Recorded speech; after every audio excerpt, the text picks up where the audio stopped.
주일입니다. 올해 첫 주일에 우리가 품었던 설레임과 다짐들을 여러분 한번 돌이켜 기억해 보시기 바랍니다.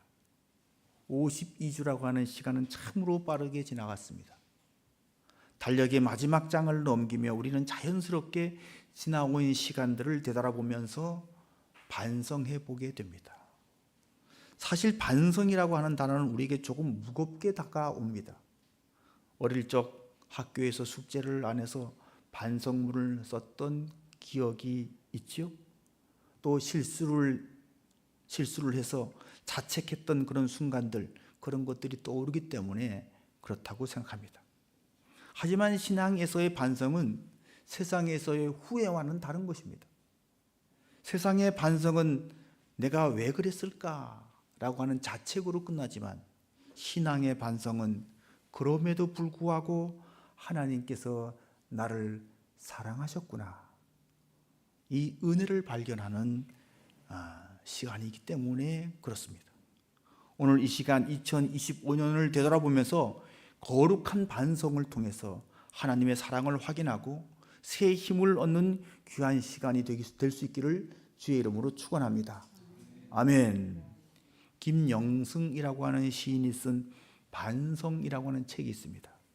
그 책을 보면 반성할 것이 얼마나 많은지, 시 제목들마다 다 제목이 반성이에요. 반성 1, 반성 2, 반성 3, 반성 4, 반성 5, 몇 번까지 갔을까요? 828번까지 갔어요. 그 책 전체가 제목이 그냥 다 반성입니다. 그 중에서 3편만 제가 한번 소개를 해드릴게요. 반성 83. 예비군 편성 및 훈련 기피자 자수 기간이라고 쓴 자막이 화면에 나온다. 나는 훈련을 기피한 적도 없는데 괜히 가슴이 덜컥 내려앉는다. 내가 무슨 잘못을 또 저질렀을지 모른다고. 어제나 그저께의 일들을 생각해 본다. 나 같은 놈을 예비해 두어서 뭘 하겠다고. 어김없이 예비군 통지서는 또 날아오는가. 구줄그레한 개구리 옷을 입고 연탄불이나 갈고 있는 나 같은 놈을 나는 문득 자수하고 싶다. 뭔가 자수하고 싶다. 반성 99. 집을 나서는데 옆집 새댁이 또 층계를 쓸고 있다. 다음엔 꼭 제가 한번 쓸겠습니다. 괜찮아요. 집에 있는 사람이 쓸어야 하지요. 그럼 난 집에 없는 사람인가? 나는 늘 집에만 처박혀 있는 실업자인데 나는 문득 집에조차 없는 사람 같다. 나는 없어져 버렸다. 반성 743. 키 작은 선풍기 그 건반 같은 하얀 스위치를 나는 그냥 발로 꾹 눌러 끈다. 그러다 보니 문득 선풍기의 자존심을 무척 상하게 하고 있구나 하는 생각이 들었다. 정말로 나는 선풍기한테 미안했고 괴로웠다. 선풍기를 발로 끄지 말자. 공손하게 엎드려 두 손으로 끄자. 여러분, 반성이란 뭘까요? 내가 뭔가 잘못 살고 있지는 않은가라고 하는 그 생각에서 반성이라는 생각은 출발합니다. 나는 이웃에게 유익한 사람인가? 나는 쓸모있는 사람인가? 반성의 핵심은 바로 여기에 있다고 생각됩니다. 또한 반성은 상대방의 자존심과 마음을 헤아리지 못한 적은 내가 없는가? 그것을 또 살피는 거죠. 선풍기 같이 인격이 없는 존재라 할지라도 함부로 내가 막대하는 삶을 살고 있지는 않았는가? 이것을 돌아보는 것이 반성이 아니겠습니까? 옛날 어느 마을의 한 선비가 밤길을 가다가 아주 희귀하게 뿌리가 하늘로 향하고 가지가 땅으로 박혀있는 거꾸로 선 소나무를 보았습니다. 선비는 세상에 이런 기이한 일이 어디 있나 아주 감탄하면서 일기장에 그 일을 적었고, 그리고 친구들에게 가서 내가 이런 신기한 그런 나무를 보았다고 막 자랑을 했어요. 그리고 며칠이 지난 뒤에 그 길을 다시 지나가다가 선비는 깜짝 놀랐습니다. 그 소나무가 다른 소나무처럼 평범하게 땅에 뿌리를 내리고 서 있었기 때문입니다. 알고 보니까 그날 선비는 술에 취해서 비틀거리다가 넘어져서 거꾸로 누운 채 나무를 봤던 것이었습니다. 우리가 세상이나 타인을 비난하며 세상이 왜 이래? 저 사람은 왜 저래? 라고 할 때 사실은 내가 거꾸로 누워있는 것은 아닌지 먼저 그것을 돌봐야 한다는 것입니다. 나의 관점이 뒤집혀 있었던 것입니다. 자, 그러니까 관점이 바르게 세워지지 않는다면 반성이 어렵습니다. 어느 지혜로운 스승이 제자에게 왜 사람들이 자기 잘못을 못 보면서 남의 잘못은 잘 보고 있는지를 물어봤습니다. 제자가 대답하지 못하자 스승은 돋보기와 거울을 하나씩 꺼내면서 이렇게 말합니다. 사람들이 거울은 버려두고 돋보기만 들고 다니기 때문이다. 남을 볼 때는 돋보기를 들이대고 크게 확대하고 자신을 보는 거울은 뒤집어 버리지. 그래서 자기 잘못은 못 보고 남의 잘못만 크게 보는 것이란다 라고 대답을 했습니다. 여러분, 돋보기를 꺼내들고 남의 잘못을 발견하려고 샅샅이 조사하지 말고 거울을 꺼내서 자기 자신을 보시기 바랍니다. 그래야 반성이 된다는 거예요. 반성은 남을 보는 것이 아니라 자기를 돌아보는 거예요. 어느 집사님이 연말을 맞아 한 해 동안 지은 죄를 회개하면서 기도를 했습니다. 주님, 제가 올해 이웃을 사랑하지 못하고 미워했습니다. 용서해 주세요.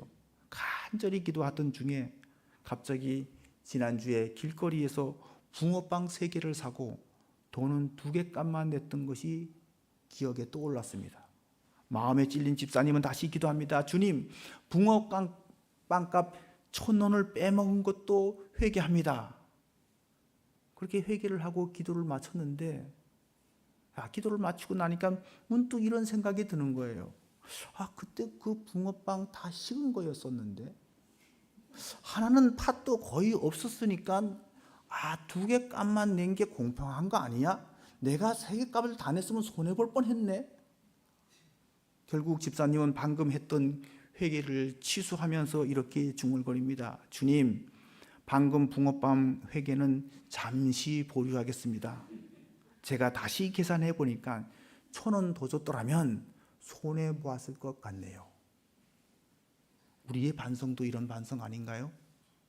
반성을 했다가도 어떻게든 자기를 정당화시키고 자기를 합리화시켜서 이미 했던 반성도 도로 취소하고 되돌리려고 하는 마음, 그것 때문에 변화가 없는 것 아닌가요? 그러므로 성령주의를 맞아 자기를 합리화하는 이 계산기를 내려놓아야 합니다. 그래야 반성이 가능한 거예요. 어느 청년이 한 해를 돌아보면서 하나님께 불평을 하기 시작합니다. 주님, 올 한 해 제게 주신 복이 별로 없는 것 같아요.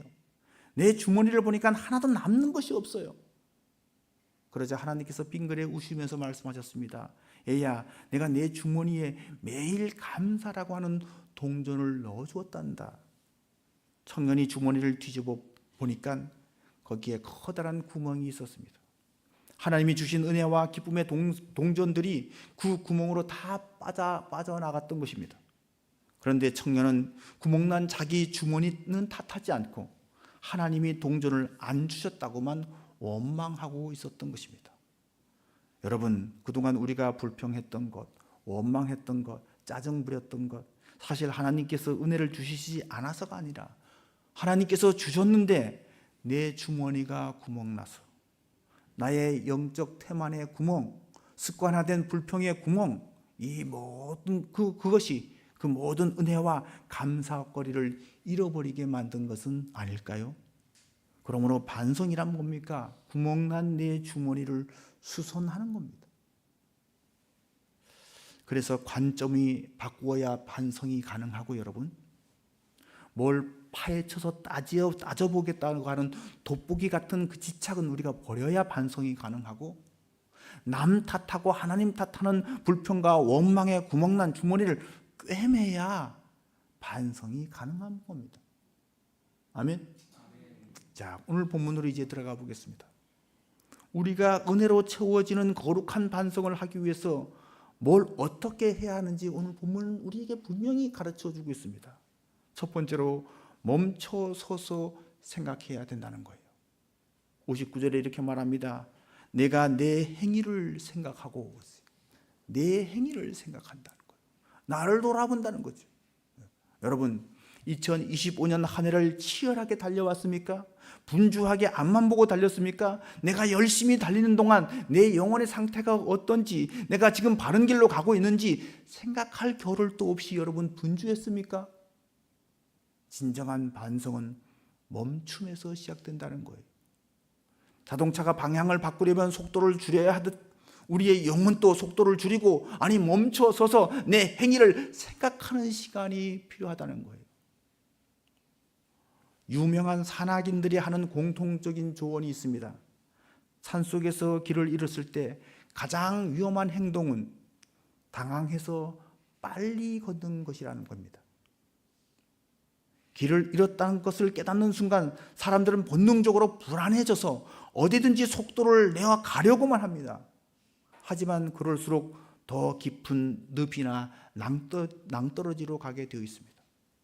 베테랑 산악인들은 말합니다.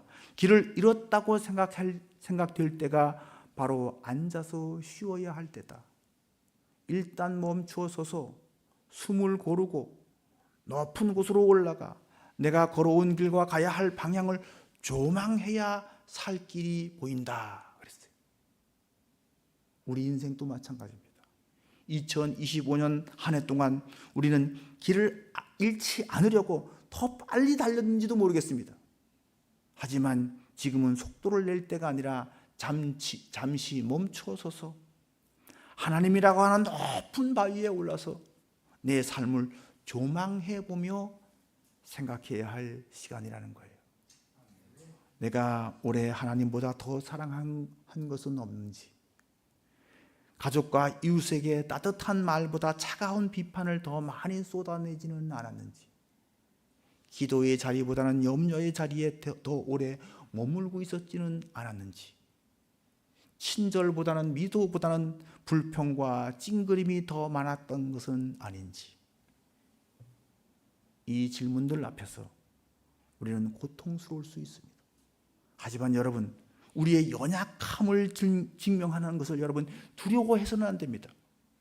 우리가 우리의 죄와 허물을 깨닫는 바로 그 순간이 역설적으로 하나님의 긍휼이 가장 강력하게 임하는 순간이 되기 때문에 그렇습니다. 사도 바울은 자신이 죄인 중에 괴수라고 말하면서 죄가 더한 곳에 은혜가 더한다고 말씀했습니다. 이 말씀은 은혜 받기 위해서 죄를 더 지으라는 말이 아니죠. 반성하고 있다고 하는, 회개하고 있다는 말입니다. 더 크게, 더 확실하게 반성하면 하나님의 은혜와 하나님의 긍휼이 더 크다는 거예요. 멈춰서서 자신을 돌아봄으로 이 은혜가 채워지는 연말이 되기를 주의 이름으로 축원합니다. 아멘. 자, 두 번째로 거룩한 반성은 방향을 돌이키는 결단이 있어야 가능합니다. 반성이 단순히 내가 뭘 잘못했구나 라고 하는 그 생각에서 그친다고 한다면 그것은 그저 후회일 뿐이에요. 성경적인 반성은 방향 전환까지 있어야 하는 거예요. 59절에 보니까 이렇게 이어지고 있습니다. 주의 증거들을 향하여 내 발길을 돌이켜 싸우며, 돌이켰다는 거예요. 우리가 2025년을 돌아보며 아쉬워하는 숱한 실수와 실패들이 있습니다. 이루지 못한 계획도 있습니다. 그러나 그것들을 붙들고 주저앉아 있지 않기를 바랍니다. 그 실패의 자리에서 내 발길을 돌려 하나님께로 향해야 합니다. 게으름의 자리 위에서 성실의 자리로 발길을 돌이키시기 바랍니다. 미움의 자리에서 용서의 자리로 발길을 돌이키기 바랍니다. 불평의 자리에서 감사의 자리로 발길을 돌이키기 바랍니다. 반성은 과거를 뜯어 고치는 것이 아니에요. 미래를 향해서 방향을 수정하는 것입니다. 지나간 과거를 우리가 뜯어 고칠 수는 없어요. 그러나 미래는 지금 내가 어떻게 하느냐에 달려 있는 거예요. 그러므로 반성은 뒤돌아보는 것이지만 그 반성은 미래를 향해 있다는 것이죠. 2025년의 아쉬움은 2026년을 바르게 살게 하는 가장 훌륭한 교과서가 될 줄로 믿습니다. 인생은 일방통행로가 아니라 하나님의 은혜라고 하는 인터체인지가 있는 고속도로와 같습니다. 운전을 하다가 길을 잘못 들었음을 깨달았을 때 어떤 사람이 가장 똑똑한 운전자일까요? 자책하며 내가 왜 이 길로 왔을까? 운전대를 막 두드리는 사람, 그런 사람일까요? 아니면 그대로 계속 모른 척하고 그냥 달리는 사람일까요? 고집대로? 아니죠. 가장 가까운 나들목에서 차를 돌리는 것입니다. 성경은 이것을 회개라고 부르고 있습니다. 하나님께서는 우리가 길을 잘못 들었을 때 이제 너 끝났어 이렇게 말씀하시지 않습니다. 언제든지 돌아올 수 있는 은혜의 유턴구역을 하나님은 우리에게 만들어 놓으신 줄로 믿습니다. 아멘. 2025년의 끝자리에서 우리가 길을 잘못 들었다고 하는 것을 그것이 깨달아진다고 한다면 후회하고 낙심하고 있기만 할 것이 아니라 이제라도 바른 길로 갈 수 있게 방향을 돌릴 수 있기를 바랍니다. 자, 오늘 본문에서 주의 증거들을 향하여 내 발길을 돌이켜 싸우며 라고 고백한 이 시편의 기자처럼 하나님께로 방향을 돌이키는 순간 바로 그것이 우리 인생의 새로운 출발점이 되는 겁니다. 아멘. 자, 마지막 세 번째는 신속한 순종입니다. 60절을 보겠습니다.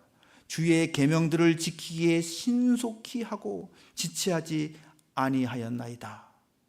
깨닫고 방향을 정했다면 이제는 더 이상 머뭇거리지 말아야 합니다. 우리는 종종 내년부터 해야지, 상황이 좀 나아지면 해야지, 시간 나면 해야지, 그렇게 하면서 순종을 미룹니다. 하지만 시편 기자는 말합니다. 신속히 하고 지체하지 않았다는 겁니다. 찰스 스펄전 목사님께서 자주 사용하는 비유 하나를 소개하겠습니다. 사탄이 부하 귀신들을 모아놓고 회의를 열었습니다. 어떻게 하면 기독교인들이 신앙생활을 못하게 하겠느냐? 그랬더니까 한 귀신이 말합니다. 하나님 없다고 속입시다. 사탄이 고개를 절레절레 흔들었어요. 아니야, 사람들은 양심이 있어서 하나님이 계신 것을 더 잘 알아. 다른 귀신이 또 말합니다. 성경 말씀은 다 가짜라고 합시다. 또 사탄이 그렇게 말합니다. 아니야, 성경은 증거가 너무 많아서 가짜라고 할 수가 없어. 그때 가장 영리한 귀신 하나가 미소를 지으면서 이렇게 말합니다. 그들에게 하나님도 계시고 성경도 참되니 이제부터 열심히 신앙생활을 하라고 격려해 줍시다. 그리고는 이렇게 말하는 겁니다. 내일부터 해. 사탄은 무릎을 치면서 바로 그거야 하면서 감탄했다는 거예요. 차차해. 내일부터 하지 뭐. 이게 우리가 방향을 바꾸지 못하게 하는 것이라는 거죠. 여러분, 사탄이 가장 좋아하는 단어는 나중에입니다. 오늘 주신 감동을 내일로 미루는 순간 그 감동은 사라지고 마는 거예요. 신속한 순종만이 사탄의 내일이라고 하는 함정을 이길 수 있는 유일한 길인 줄로 믿습니다. 한도 권사님이 평소 서먹했던 이웃에게 연말을 찾아서 작은 선물과 함께 진심 어린 사과를 했습니다. 주변에서 왜 그렇게 급히 서두르세요? 새해 천천히 해도 될 텐데. 그러자 그 권사님이 이렇게 말합니다. 하나님이 지금 그 마음을 주셨을 때 안 하면 내 속에 있는 교만이 다시 고개를 들어서 영영 못하게 될 것 같아서 서둘렀습니다. 맞는 얘기죠? 여러분, 은혜의 유통기한은 생각보다 짧습니다. 하나님이 마음을 뜨겁게 하셨을 때 즉시 우리가 행동으로 옮겨야 되는 거예요. 2025년이 다 지나가기 전에 오늘이 바로 그 순종의 날이라고 우리가 믿어야 하는 겁니다. 미루는 순종은 불순종과 같은 거예요. 주저하지 말고 오늘 그 첫 발을 뗄 수 있는 저와 여러분 될 수 있기를 간절히 바랍니다.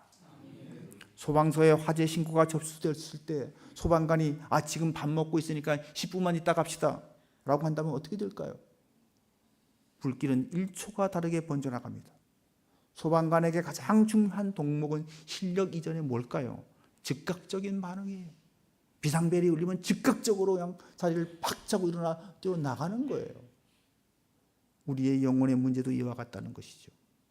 하나님께서 우리 마음에 누군가를 용서하라, 기도의 자리에 나오라고 말씀하실 때 그것은 우리의 영혼을 살리기 위한 긴급 신호입니다. 상황이 완벽해질 때를 기다리지 마십시오. 순종은 환경이 준비됐을 때 하는 것이 아니라 말씀이 임했을 때 즉시 하는 겁니다.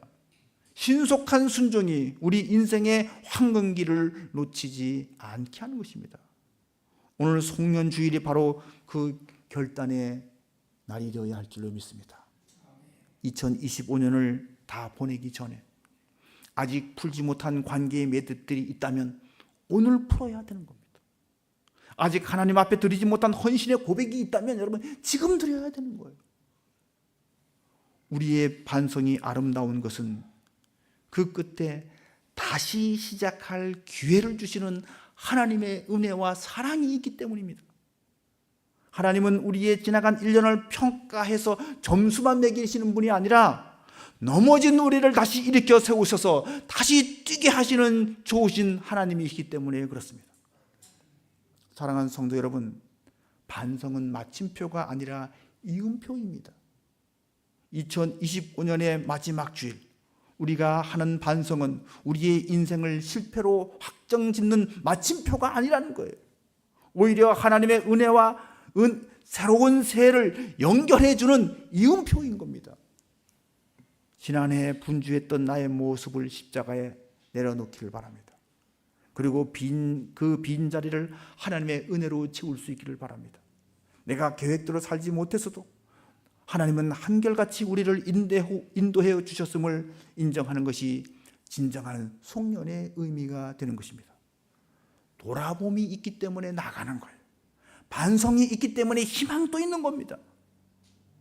이 거룩한 반성의 시간을 통해서 묵은 해의 아쉬움을 다 털어버리고 다가오는 2026년을 소망으로 맞이하는 저와 여러분이 되기를 주의 이름으로 축원합니다. 아멘. 기도하겠습니다.